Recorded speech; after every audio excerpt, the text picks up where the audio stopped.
there can be a lot of egos in the film world. And so just sort of running into some of those egos, I think, for different reasons, and kind of being like, oh, not everybody wants to be your friend. Like there are lots of different director-producer relationships. I don't think that there's necessarily one relationship that works better than others, but knowing if you want to be a producer, knowing what kind of director you want to work with is really important. My dad grew up on a sheep farm, and that's obviously where the film takes place. And my grandpa, when he was, much younger, early 20s, late teens, worked as a cowboy out in Nebraska. So definitely, I would say, the American side of my family was a good reference point. And what was the experience like at that college? Maybe some people felt like they had more of a right to be there than I did in some cases. And also being an American, just kind of, I think some people have a lot of prejudices against Americans.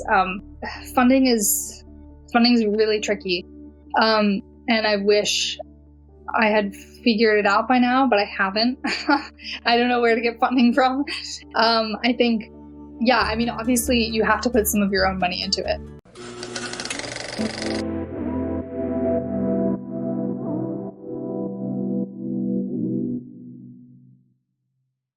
Hello and welcome back to Lights, Camera, Thrills. In today's episode, our guest is Phoebe Post. She's a filmmaker from California who grew up surrounded with art, and now she's navigating the challenges of indie filmmaking.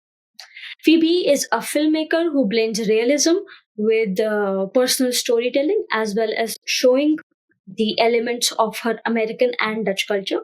She's here to promote her next film and also talk about the hurdles of funding an independent film. So get ready for a candid and insightful conversation. Let's start with the very first question. Can you tell me a little bit about yourself and your journey so far? My journey? Sure. Okay. Well, my name is Phoebe Post. I'm a writer and director. I am based in California, originally from Pennsylvania. Go Birds. Shouts out to the Philadelphia Eagles for winning the Super Bowl. That's a little bit about me too. I don't know. I think I don't necessarily have a super exciting journey into film. Some people are like, I saw this movie and then I had to make films. I'm not necessarily one of those people. I'm not even really sure how I ended up doing this. I've always done some kind of art and did photography, or my high school had one film class that I took twice. I was just kind of like, can I take this again? And she was like, yeah, sure. I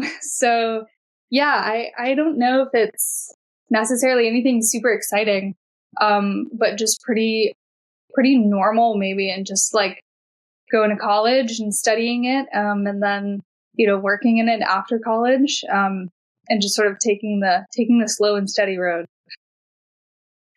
But your interest also comes from your background, right? You were born in US, but born in Norway. Okay. To a Danish mom and an American dad, and then grew up in the US. Moved to the US when I was just a little baby, a couple years, and grew up out in Pennsylvania, and then went to college in Denmark, and then went to college out here in California, and now live out here. So definitely bouncing around, but I would say not without intention. I feel like all of those places have made an impression on me. And they weren't just sort of random, where I like popped in and then lived for a little bit, and moved on. And also just like, my mom was an artist when I was growing up, and just sort of always been in the art world. There's just a lot of that in my house, I think, just sort of growing up. There's a lot of art on the walls, on the bookshelves, on the floor, just kind of everywhere where, you can sit down and look at something interesting, I think, and just sort of always in that environment. So, no, it's not like unusual for me, I think, to have gone this way and gone into film, or some art. But yeah, it's just kind of maybe sort of a culmination of all those places. And you said your mom was also or more on the artistic side. What was that like? How were your parents when you told them that you want to make films?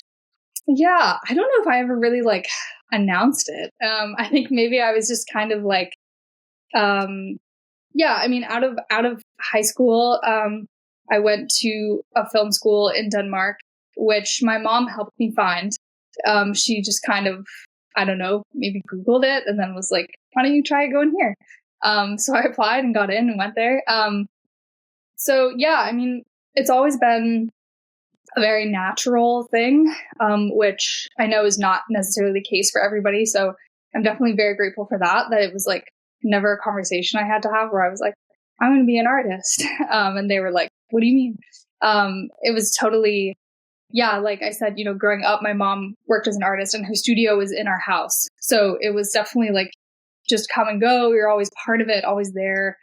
And, just sort of going to a lot of art shows or events. Also like a lot of women in art. I don't know if it's just like the town I grew up in, or maybe my mom was like specifically seeking that out. I'm not sure. But I think most of the time, I could easily spend an entire Saturday just around women artists. A lot of physical arts, of course, not film in any of those spaces, but I think in some way it can still impact you, obviously, like just seeing people creating and being very passionate about it, and being able to like show you something that they've made, which is really special.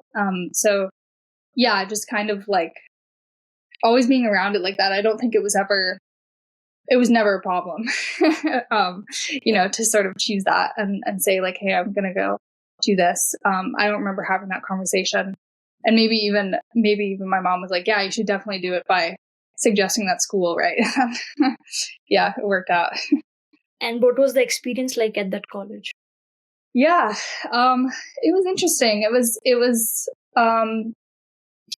maybe a really decent mix of positive and negative experiences.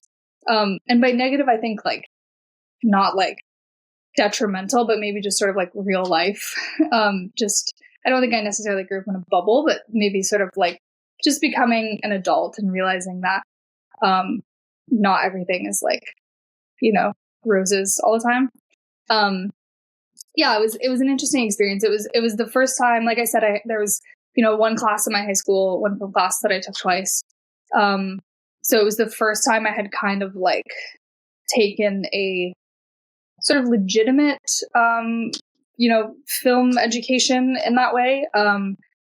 And like really gone in depth, which was the education was so valuable. I'm so grateful for the education I got there. And what I've learned day to day. And I made a couple lifelong friends, who, it just kind of, you just click with certain people, and, they're definitely going to be in my life forever. But I think, it was hard. Number one, to be 18, just being 18 is hard. But I was the youngest person there, which, there can sometimes be an air about some people, where it's sort of like, oh, you're just a kid. Like, what do you know? And maybe some people felt like they had more of a right to be there, than I did in some cases. And also being an American, just kind of, I think some people have a lot of prejudices against Americans. Some of them are founded, some of them aren't. I mean, there are 350 million Americans.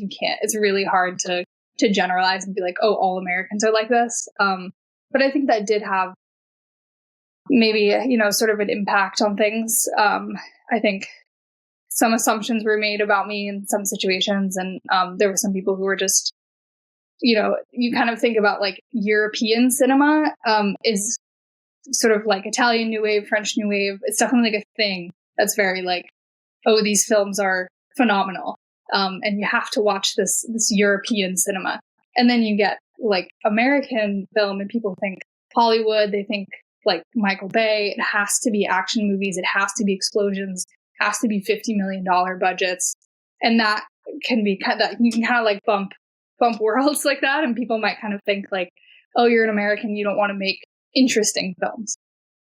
So I think, it was a little bit of both. It was like a very valuable education, but a little tough, maybe just sort of, running into, there can be a lot of egos in film and the film world. And so just sort of running into some of those egos, I think, for different reasons, and kind of being like, oh, not everybody wants to be your friend, that kind of way. So yeah, it was an interesting experience.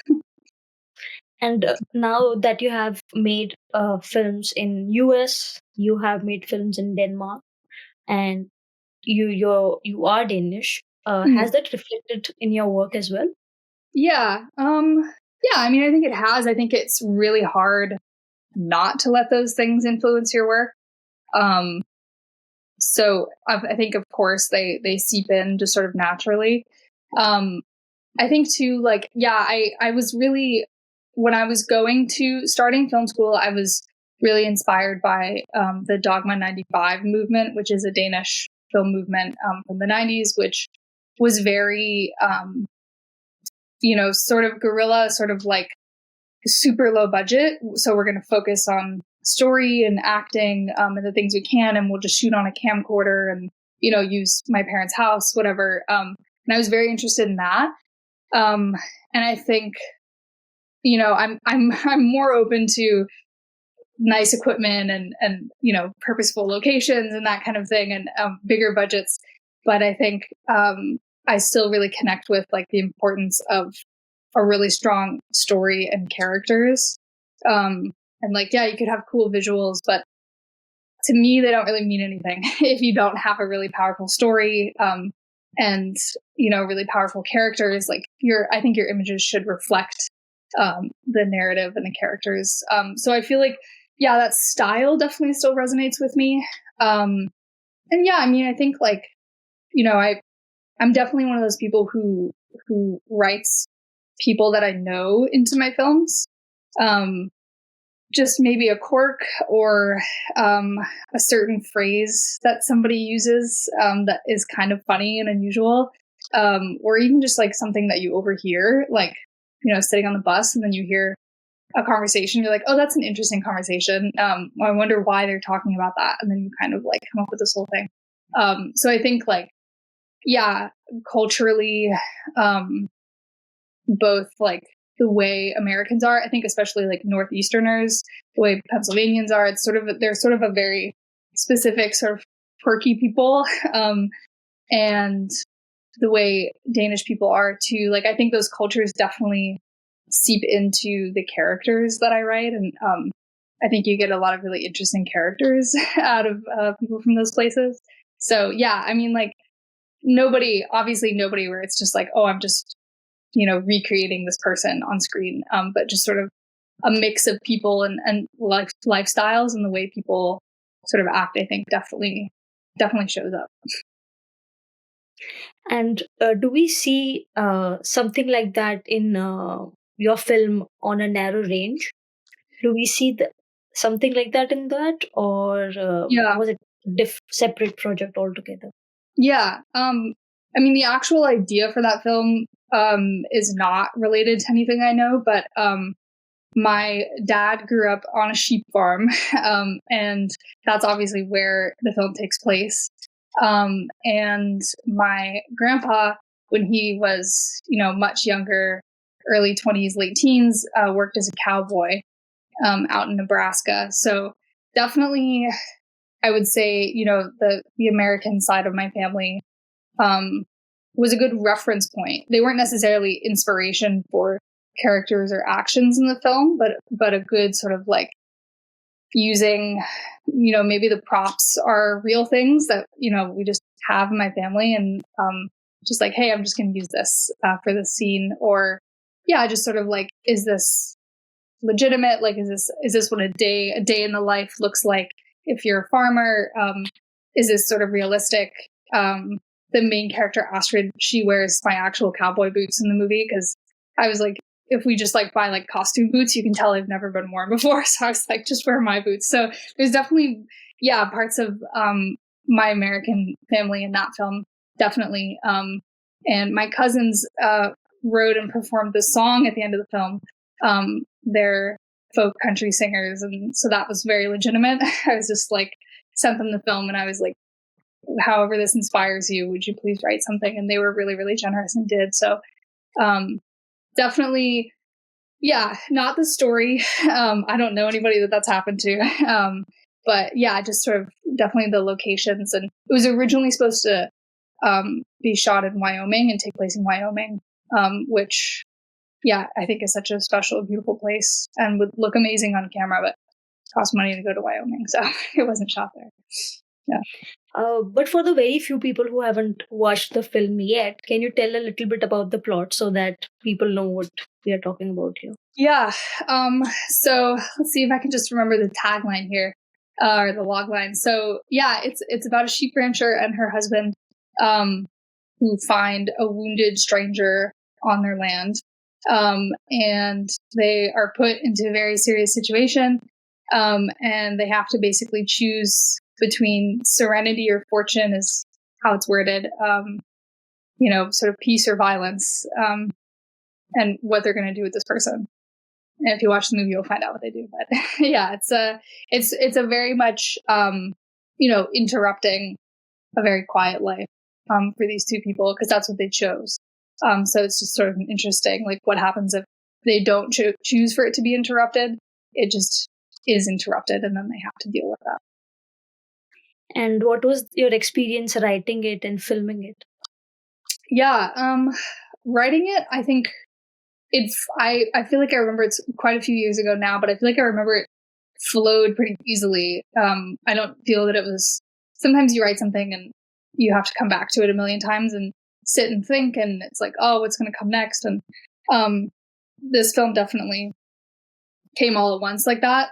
And yeah, it was, I got the idea when I was driving from Oregon back down to California, and Northern California is like super desolate. There are not a lot of people up there, which is unusual for California. So it's kind of like the one place where there aren't a lot of people. And yeah, just driving along the highway and looking out at sunset, it's a very beautiful time of day. And just seeing like a farmhouse way off in the distance with like one light on. And I just thought, like, there could be something crazy happening out there and we would never know. There are just so many people passing by who just like don't think twice about it. So this is the story that's taking place out there at this house that none of us know anything about. So yeah, I think writing it went pretty well. Production was definitely hard. It was shot in two portions. Let's see, like 10 months apart. So one half of the movie was shot, not necessarily in order, but one half was shot. And then it was like, 10 months. And then the second half was shot. And that was just because, I was I didn't know how to manage money. It's like, okay, here's somebody, you get a couple thousand to make something. And then really it's like, okay, how do you use that? And so that, it was definitely a lesson I learned, because the first half I was just like, okay, well, I guess we'll just spend money on this and this and this. And then I was like, we're out of money. So that's why I had to just make money for the next 10 months before I could make the rest of it. So yeah, it was definitely tricky. It was, a lot of crew turnaround, things like you cast somebody and then the day before they drop out and you're like, okay, got to find somebody else. And yeah, like I said, money and equipment, and very much like, this is the equipment we can get. So how do we make something beautiful and impactful with that? Because it would be such a disservice to get to that point, right? And then say like, oh, well, it's not going to look very good. And that's just something we have to get over. It's like, might as well make it look as good as we can.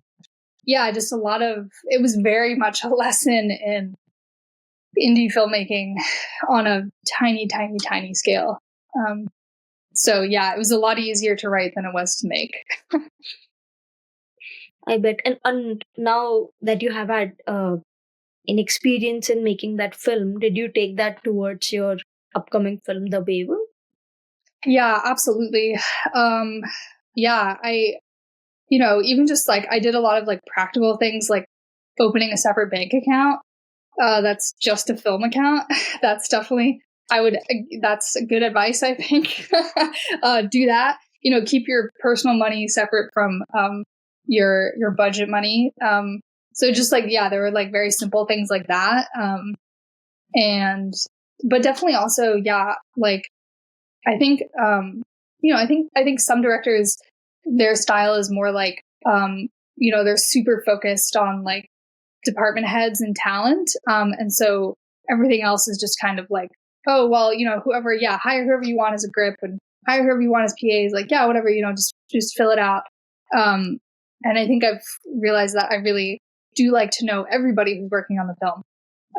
And yeah, and making sure that there's a relationship there and that, those people are interested in being there. I think, sometimes it's a lot to ask people, of course, to be interested in your film because they might just be doing it as a job. But with something like independent films, it's usually not just a job, because you're not making that much money. So, yeah, I think I learned that I also appreciate knowing that, people genuinely like making movies and they want to be there. And they care about the well-being of everybody, right? And sort of like taking care of each other. And it's not just a set where we show up and, oh, I don't need to learn your name because we're not going to talk anyway because we're in different departments. I want people to talk and get to know each other and sort of form those relationships. So I think I also sort of took that more seriously this time as well, which is so it's sort of like logistical things and then just kind of learning my style as a director in that way as well. Like not just, oh, how do I want my films to look and feel, but also how do I want my sets to look and feel, and just sort of worrying about that environment too. And that's basically very different on an independent film set, right? Rather than a very commercial one. Right. Yeah. I think, I work on commercials too.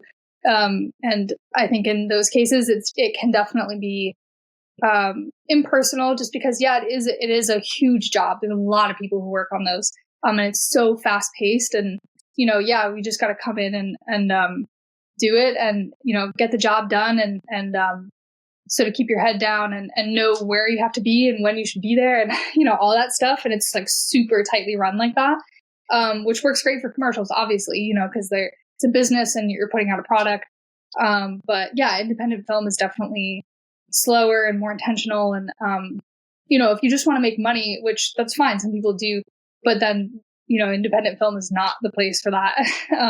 So I think also, yeah, just learning that, like, even just setting that boundary from a production side, just making it clear, like, hey, this is how much we can pay you. And if you can't work for that rate, that's okay. Like, we're not going to take it personally either if you would rather book a commercial or something instead, right? So just kind of like understanding it from both sides is important. And talking about Wayward, the experience that you have shared, do you want to talk more about the film as well? What's it about? Sure. Yeah. It's a proof of concept, right? Yeah. Yeah. So the proof of concept short was shot this past September. And yeah, that was shot out in Pennsylvania. And that's another one where like the location is, kind of how I talked about what influences me or what I draw from. The location is definitely a big part. And, kind of influences the story. And I think is maybe a character as well. And yeah, that was, I think,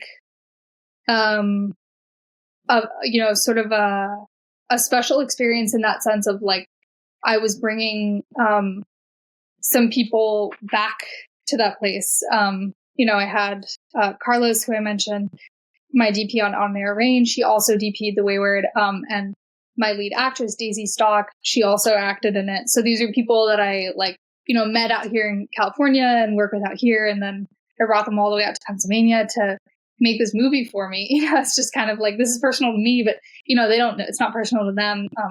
So that was really special to be able to share that with collaborators who maybe knew me in a different way. And then they were, it warms your heart when people become invested in it just because it matters to you. And finding those kinds of collaborators who definitely are interested in, pulling out a story and learning the story and kind of like, okay, why does this matter to you? And what does this place mean to you? And who's this person to you, kind of thing. So it was definitely a different experience in that way. And we got to hire a lot of local people, which was also really great. They're not making a lot of film in central Pennsylvania. So that was really cool to be able to like bring a small production, but bring a production there and, see what they're doing and what they're interested in. And, just like their enthusiasm was so fantastic. There is like so much film in California that I think sometimes, people show up to set and they're just sort of there. They're all business, but this was really great because there aren't necessarily a lot of sets out there. So people were showing up in the morning just like super excited just to be there, and they're like, what are we doing today? And that was really fantastic. And talking about the production of this project, what was the writing and the production like? Yeah. The writing, this one was inspired by a song. So that was kind of a different, I guess I get maybe my inspiration from just little moments. So yeah, I was listening to a song by Emmylou Harris. So I named the main character Emmylou as like a little tribute to her. And yeah, it was, I think similarly, I just kind of was like, okay, here's the idea. And at first just committed to writing it as the short. So I was like, okay, I can just get this out. And then I know I don't have to have like a final ending yet. And I've since written the feature for it. So I got around to it later, putting the rest of the story on. But it was nice to kind of know like, okay, I can give this, these 2 acts and kind of leave it at a certain point where I don't have to like commit to an ending. Cause you can do that in short films. And yeah, it was a pretty quick turnaround actually. I think it was really great because there's not so much production out in central Pennsylvania. I think it moved forward pretty quickly, which was really great. Just getting in touch with people and having conversations and saying like, here's the film I really want to make. And people being interested in supporting that. And I wasn't competing with anybody for crew. I was just kind of like, here's when I want to make it. And they're like, great, you're the only production that week. And I was like, fantastic. Let's get everybody on it. So yeah, it was it's not even a year ago that I wrote it. So, which is also maybe my style of like, I write something and I'm like, okay, let's make it. I don't put things on the shelf for very long because I feel like, I'm definitely, I think, a director before a writer. So then once it's written, I'm like, let's go do it because I'm ready to, all the ideas are in here. Let's go put them on screen. So yeah, that was also, I think, a relatively quick experience and only one set of shooting. So that was nice. Get it all done. And since it's an independent film and all independent films have this issue, more or less, it's funding. Mm-hmm. And producers, finding the right producers. Yeah. When we were chatting before, you said it was also an interesting experience for you. Yeah. Do you talk about that? Yeah, I think it is. Funding is really tricky. And I wish I had figured it out by now, but I haven't. I don't know where to get funding from. I think, obviously you have to put some of your own money into it. There's just no way around that at this point. So definitely, just my personal situation, I definitely just earn money to put it into film productions. So you have to be able to say up front, like, I'll put, $2,000, $3,000 into it. Can you match that? Just so you can even get to the point of like, you can hire people or feed people, So yeah, funding is really tricky. It's, it would be really great to be able to just have an executive producer who's like, yeah, I'll give you, 10,000. And I think if there are filmmakers who have that person, use them. Some people might be shy about like, oh, I don't want to seem privileged, or I don't want to seem like I have an advantage over other people, but use it, because it's like you're only doing yourself a disservice if you don't, use that connection or some people have really fantastic networks for crowdfunding. That's also like, if you have the network for crowdfunding, put it out there, So, and I don't have either of those. So it's definitely, I think that's the toughest part of going into production. And like I said, it's a lot to ask of other people to care as much about your project as you do, especially when there's no money behind it. So it's not like, you're going to be paid $1 million to work on this film. And then it's like, sure, yeah, whatever, I'll go along with it. They're not making that. So you do have to ask people to care about it and be interested in it and want it to be the best possible project. So I think that's also really tricky when, finding a strong producing team is you're asking a lot of people. And it's a tough world to navigate. Just kind of like, because you're also asking people to commit a lot of time, especially when it comes to producing a film. And a lot of us are doing other things too, working other jobs or in school or whatever it is. And so similarly, you can't be like, oh, well, just bill me hourly, because I'm sure, yeah, I can easily sit down and spend all day on this. But you can't do that on independent films. So it's definitely, yeah, it's, I think that maybe is one of the hardest relationships to develop, in film and, on a film set, is finding that producer that you work really well with and has the time to work with you and has the interest to work with you and can put as much in as you're putting in. Because that's kind of the other person that, like, you have the same expectations for yourself as you do of them.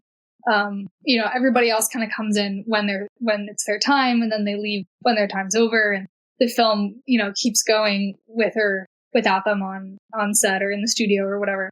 But a producer has to be there with the director the whole time. So yeah, it's really tough, I think, to find somebody who's able to do that. And yeah, because it's, they're also maybe have other projects going on too, where it's like, you can't run a lot of productions at once. So yeah, that's definitely a tricky one to figure out. And let's just say, if someone is watching this episode right now and they are interested in being a producer, what would you tell them? Yeah. I think like it's important to know that like there are lots of different director producer relationships. I don't think that there's necessarily one relationship that works better than others, but knowing if you want to be a producer, knowing what kind of director you want to work with is really important. And it's okay to like have an interview. You don't have to like, if you have somebody who texts you and they're like, hey, I have this script, do you want to produce it? You don't have to just say yes. You can say, let's set up a meeting after I've read the script, and why don't you, pitch the film to me and let me hear what your thoughts are. And then you can also, talk about like, what do you look for in a producer? What are your expectations of me? What kind of relationship do you prefer? Because some people want to be friends with their producer, and some people don't. Some people want it to be a very professional relationship, but some people might want to get to know you. So I think understanding what kind of relationship you want with your director is really important, and just having an open conversation with it. It's okay if you don't have the same working style, then you'll find somebody next time. It doesn't have to be like a secret, how you like to work. But yeah, I think also knowing what kind of productions you're interested in. So obviously, like, the story is important and you should read the script. And if they have a pitch deck, you should let the director pitch that to you. And you should totally know what their vision is on screen. But I think also it's important to know like how the director likes their sets to be. What kind of people are they interested in hiring? Are they interested in hiring people for their resumes, or do they want to hire people for their personalities. Not like a personality hire, but it's like, is that important to them? How people behave on set, or maybe they don't care so much, maybe they don't really pay attention, so it doesn't matter. So also being on that same page, because the director-producer relationship is one of, if not the most important. You have to know what your director likes and what they don't like so that you can represent them. Because while you're on set, the director has everybody else's job inside their head too. They're not just like floating around waiting for people to come to them. They're thinking about all of the departments. So if you can answer some questions on your director's behalf, just fill in the gaps sometimes, or even just like, do you want steak or salmon for lunch? The director prefers salmon. Let's do that. Just knowing like if you can answer some of those questions and definitely be your director's teammate, and represent them in a lot of those situations. That's super important. So definitely just getting to know a director on that personal level too, and making sure that you mesh in that way, and things can be communicated, without words. If you can kind of like, if your director can like give you a look and you're like, I got it, that's fantastic. And what are the next steps for Wayward now? Yeah. So it's in the edit, hoping to be done this spring. And then it'll start its festival run, hopefully in August, if it gets into the festivals we're hoping for. And yeah, then I'm currently working on developing the feature version of it, which, like I said, funding is, I think, the biggest issue. Once you have the money, it's like, it's a breeze. Suddenly becomes a breeze. It's like, oh yeah, let's just spend it here. Don't spend it there. So yeah, just developing that, into the feature version, and, yeah, excited for the short to be done. And just kind of like be able to watch it. You sort of like, you see it a million times in the edit, and then you listen to it a million times in the sound mix, and then look at the color a million times. So it's nice. I'm looking forward to it being sort of like one complete picture, and being able to see it in its entirety like that. Sounds like exciting project. I look forward to it. Yeah. And thank you so much for being here. And it was really nice talking to you. Yeah, likewise. Yeah, thanks so much for listening. That was an inspiring conversation with Phoebe. If you haven't already checked out her films, the link is in the description. Do check it out. Also, if you're a producer in California or someone passionate about filmmaking, Phoebe is looking for collaborators. Don't forget to subscribe the Lights Camera Thrills channel. Until then, keep watching, keep creating, stay thrilled.